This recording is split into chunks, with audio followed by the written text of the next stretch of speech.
dari arah Kulai menuju ke arah Bandar Johor Bahru. Sana tu Angsana Mall. Tepi jalan ni kita orang jumpa satu warung. Warung tepi jalannya, di antara yang special dekat sini, perut bulat bakar, cicah air asam, nasi kerabu. Kat sini ada macam-macam jenis lauk. Ada daging harimau menangis, ada ayam bakar, ada ikan celup tepung. Yang ini daging belengas. Lepas tu dorang ada belangkas masala mak cilapi. Istimewa untuk Ramadan pula, dorang ada colek. Yang ni colek campur. Ada macam-macam binatang dalam ni. Yang ini colek malas, yang ini colek buah. Untuk dessert korang boleh try dia punya sagu gula Melaka. Yang mendidih ni gula kawah. Yang ni gula kawah. Yang sini pula ada asam pedas tetel.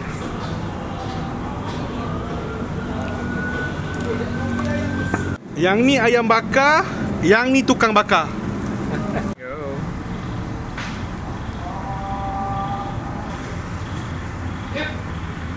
Lokasi kedai dia ni, dia betul-betul sebelah dengan B5.